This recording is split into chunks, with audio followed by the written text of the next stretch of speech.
Pemirsa, beralih ke informasi lain, Partai Gerindra menegur secara langsung Wakil Ketua Umum Gerindra yang membidangi buruh, Arief Poyono, atas pernyataan kontroversinya yang mengatakan PDIP mirip dengan PKI.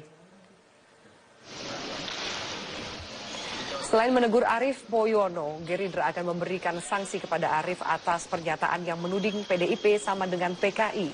Ini ditegaskan oleh Wakil Ketua Umum Partai Gerindra bidang politik, Fadlizon. Di internal partai pun, Ketua Umum Partai Gerindra, Prabowo Subianto, menegaskan tindakan wakilnya, Arief Poyono, bukan resmi mewakili pernyataan partai. Terlebih Partai Gerindra pernah berkoalisi dengan PDIP dalam beberapa pilkada. Pernyataan itu jelas pernyataan pribadi, pandangan pribadi, bukan pernyataan partai. Dan sudah ditegaskan juga oleh Pak Prabowo bahwa kita ini dengan partai-partai lain adalah mitra di dalam berdemokrasi. Kita saling menghormati termasuk kepada PDI Perjuangan, di mana kita juga pernah bekerja sama. Jadi tentu partai akan mengambil satu tindakan sesuai dengan aturan yang ada di internal kami ya, melalui mahkamah partai dan sebagainya. Jadi tindakan itu sudah cross the line gitu ya, sudah melewati batas dan kami tidak pernah mempunyai pandangan sikap seperti yang disampaikan oleh Saudara Arief Poyono. Setelah menyebut PDIP seperti PKI, Wakil Ketua Umum Partai Gerindra Arief Poyono mengirim surat pernyataan meminta maaf kepada Ketua Umum PDIP Megawati Soekarno Putri. Sebelumnya PDIP berencana menggugat Arief atas pernyataannya ini. Wakil Ketua Umum Partai Gerindra Arief Poyono berkirim surat kepada Ketua Umum PDI Perjuangan Megawati Soekarno Putri. Surat bertanggal 1 Agustus 2017 berisi permintaan maaf dan mengklarifikasi pernyataan. Arief meluruskan kesalahpahamannya dan meminta maaf sebesar-besarnya pada Megawati Soekarno Putri dan seluruh jajaran kader PDIP yang menurutnya adalah sahabat-sahabatnya. Surat juga dibubuhi materai Rp6.000. Sebelumnya, Sekretaris Jenderal PDIP, Hasto Kristianto menyebut PDIP berencana menggugat lantaran tudingan Poyono berlebih dan tidak benar. Sebuah pernyataan yang berlebihan, kami adalah partai berdasarkan Pancasila, sehingga atas pernyataan tersebut tim hukum kami melakukan kajian dan ada kemungkinan kami lakukan gugatan terhadap yang bersangkutan. Karena apapun menjadi politisi itu harus punya disiplin dalam berbicara, disiplin dalam bertindak. Tidak bisa menyampaikan sebuah pernyataan-pernyataan tanpa bukti, tanpa didukung oleh hal-hal yang akurat, lebih-lebih hanya karena sebuah kompetisi. Arief Poyono menyebut keputusan RUU Pemilu yang disahkan sebagai upaya Presiden Jokowi dan PDIP untuk menipu rakyat. Arief menyebut PDIP sama seperti PKI, partai terlarang di Indonesia sejak masa Orde Baru. Dari Jakarta, Tim Liputan, Metro TV. Sekretaris Kabinet Pramono Anung menilai banyaknya parpol yang mendukung Presiden Joko Widodo di Pilpres 2019 menunjukkan tingginya tingkat kepuasan terhadap kinerja Presiden Joko Widodo dan bentuk apresiasi atas prestasi yang selama ini dicapai oleh Presiden Joko Widodo. Selain itu, perubahan sistem pemilu, yakni pemilihan legislatif dan presiden yang berjalan bersamaan, membuat banyak parpol mulai menyatakan diri memberikan dukungan terhadap calon tertentu. Yang seperti saya katakan tadi, karena sistemnya berubah tadi, kemudian kalau jauh-jauh hari partai politik mengendorse, memberikan dukungan dan sebagainya, yaitu konsekuensi dari perubahan sistem. Makin banyak partai kemudian memberikan dukungan kepada presiden incumbent, ini menunjukkan achievement ataupun prestasi presiden yang seperti saya katakan, itu diapresiasi oleh publik. Ya, dalam politik kita kan sangat dinamis. Dan politik kita kan bukan politik yang kemudian blockingnya itu permanen. Hal itu terbukti misalnya dalam pilkada di setiap daerah bisa berubah-ubah dan sangat dinamis. Ini menunjukkan bahwa ada kedewasaan dalam politik kita sebenarnya. Nah, kalau kemudian yang dulu berseberangan kemudian bergabung, menurut saya hal yang biasa-biasa saja. Bukan. Presiden Joko Widodo menegur Menteri Lingkungan Hidup Siti Nurbaya karena pengelolaan hutan di Indonesia masih tertinggal dibandingkan negara lain. Presiden Jokowi menilai hutan di Indonesia belum memberikan manfaat signifikan bagi masyarakat. Jokowi mengingatkan pentingnya penyusunan strategi besar dalam pembangunan hutan yang memiliki implementasi ekonomi. Jokowi menghimbau Kementerian Lingkungan Hidup membuat terobosan baru supaya pengelolaan hutan tak monoton. Hal itu penting agar pembangunan hutan Indonesia semakin terbaharui dan menghasilkan keuntungan ekonomi.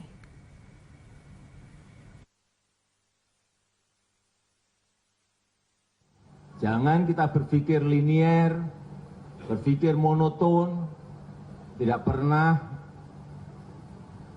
membuat terobosan-terobosan sehingga dalam sekian tahun ini, mohon maaf, pengelolaan hutan kita berada pada posisi yang monoton, yang rutinitas, yang tidak ada pembaharuan-pembaharuan di situ. Oleh sebab itu dalam Rakernas ini rumuskan pemikiran-pemikiran baru agar pengelolaan hutan kita ini betul-betul sebuah pengelolaan hutan yang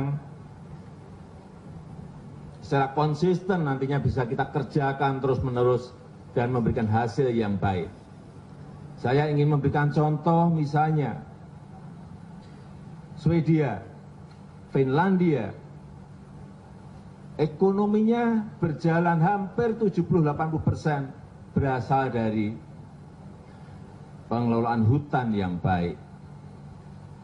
Saya kira kita tidak usah sulit-sulit. Udahlah di-copy, nanti disesuaikan dengan keadaan hutan di negara kita. Tapi bahwa pengelolaan yang sudah beratus tahun itu baik, itu yang harus kita contoh.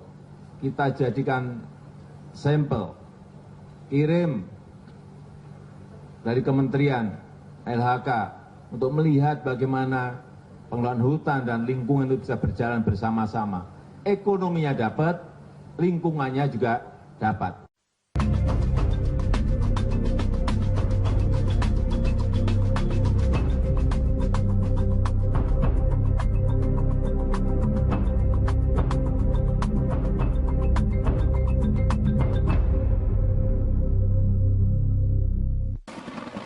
Kebakaran hutan dan lahan atau karhutla mulai marak terjadi di kawasan hutan open access yang tidak dibebani izin pengelola. Situasi ini tidak berbeda dengan tahun-tahun sebelumnya. Pemerintah selayaknya meningkatkan koordinasi untuk mencegah karhutla terus meluas. Sesuai peraturan perundang-undangan, pemerintah menjadi penanggung jawab kawasan hutan open access. Menteri Lingkungan Hidup dan Kehutanan Siti Nurbaya mengatakan kebakaran hutan pada Juli meningkat sebanyak 49% dibandingkan tahun lalu. Namun jika dibandingkan dengan Juni hanya meningkat sekitar 20 hingga 23%. Siti menyebut titik panas atau hotspot yang masih terpantau ada di Kalimantan Barat, Riau, dan Nusa Tenggara Timur. Penyebab utama tak lain karena pembukaan lahan tradisional yang dilakukan secara serentak karena kebiasaan masyarakat yang sengaja membakar lahan untuk menumbuhkan rumput baru. Sementara itu, Presiden Joko Widodo dalam memperingati Hari Lingkungan Hidup 2017 memerintahkan untuk menghentikan penyalahgunaan izin pengelolaan hutan.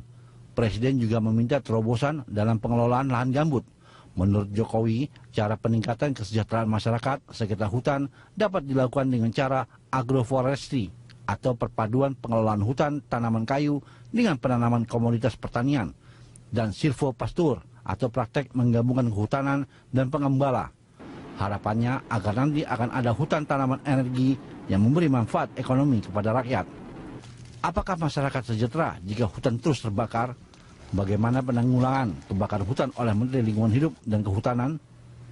Tim Liputan, Berita 1, Jakarta.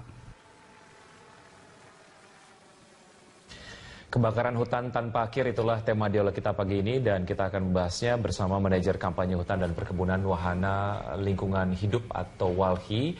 Ada Mbak Fatilda Hasibuan. Selamat pagi Mbak Fatilda, terima kasih sudah hadir di studio kami hari ini. Dan Anda juga dapat berpartisipasi dalam dialog ini melalui line telepon yang tertera di layar televisi Anda. Saya langsung ke Mbak Fatilda. Memang susah ya untuk membuat permasalahan kebakaran hutan ini selesai? Bukan persoalan susah tidaknya ya, tapi kebakaran hutan kan itu ada di tanah gambut biasanya. Kalau tanah mineral itu terbakar selesai. mungkin. Tapi kalau tanah gambut, itu kan gambut itu materialnya dari pembusukan daun dan pohon yang beribu tahun. Itu kalau orang bilang seperti sekam, api dalam sekam. Ketika terbakar dia dari atas itu bukan ke atas tapi ke bawah. Ketika ke bawah melebar, sudah susah dipadamkan. Ada beberapa solusi yang sebetulnya juga ditawarkan beberapa waktu yang lalu terkait dengan pembuatan tanggul dan lain sebagainya. Ini efektivitasnya seperti apa? Dan ini juga mungkin salah satu program yang diinisiasi oleh kementerian ya, kalau tidak salah. Ya, waktu pengalaman kebakaran tahun 2015, salah satunya adalah membuat seperti tanggul ya. Itu kebetulan dipraktekkan di Kalimantan Tengah kalau nggak salah. Itu efektif kalau masih ada air. Tapi kalau tidak ada air ya nggak ada juga gunanya. Jadi itu kan tanggul itu adalah menghempang air supaya jangan turun ke sungai, ke tempat yang lebih rendah.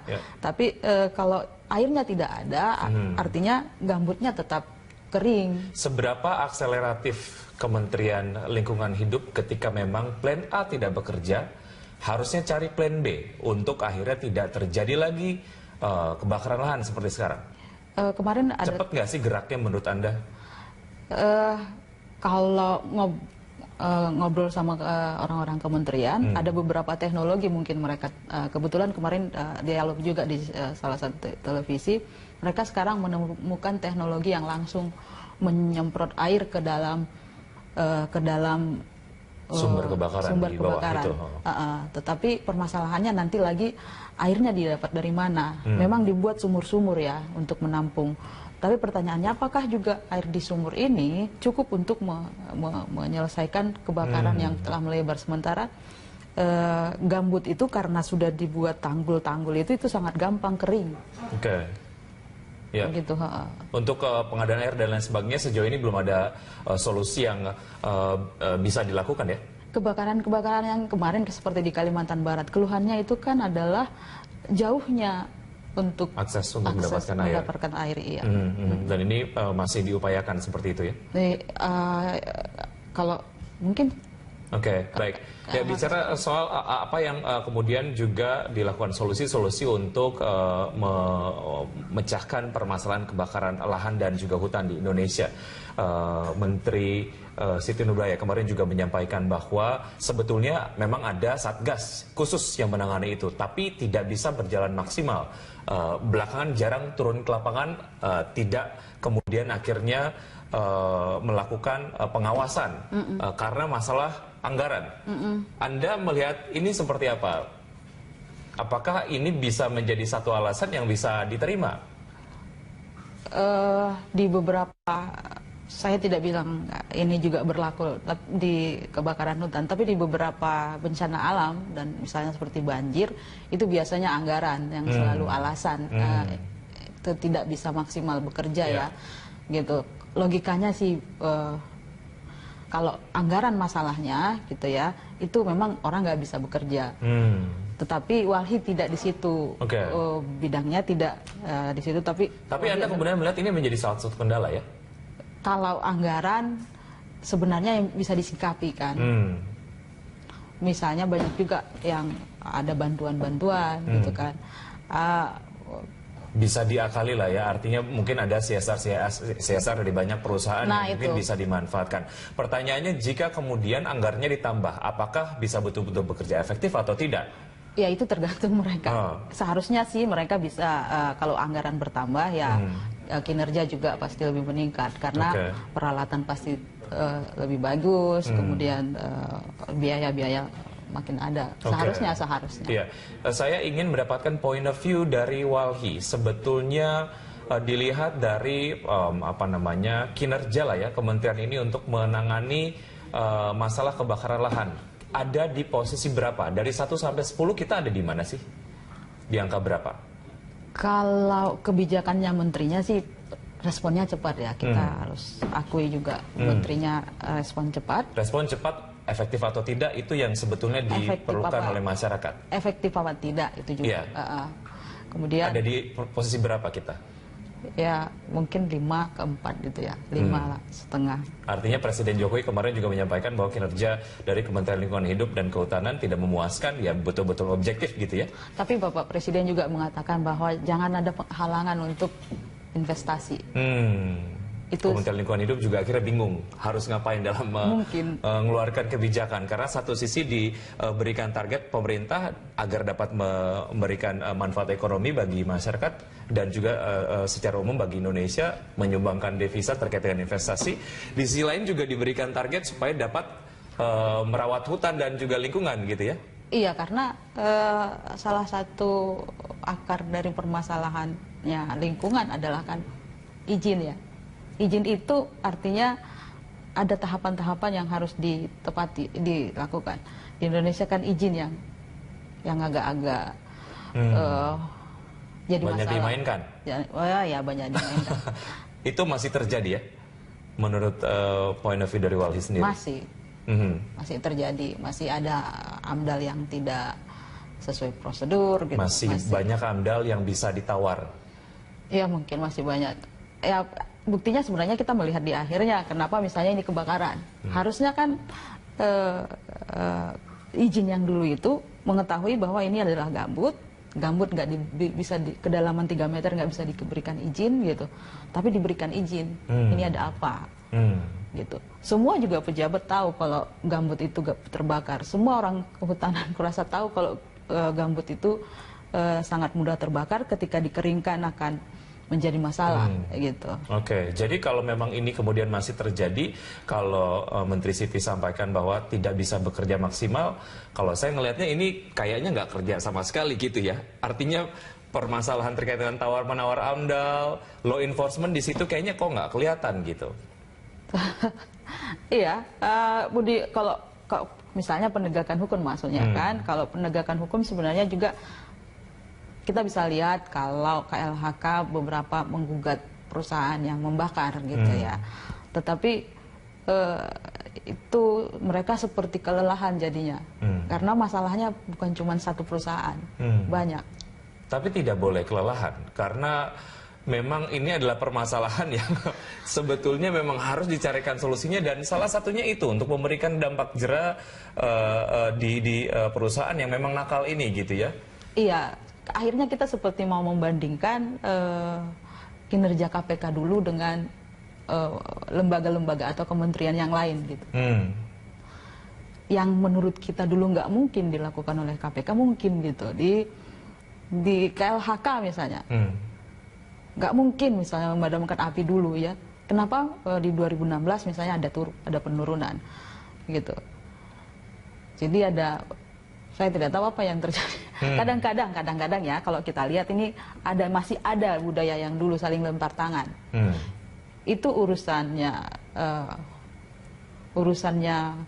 misalnya ATR gitu, karena itu di tanah mineral gitu ya.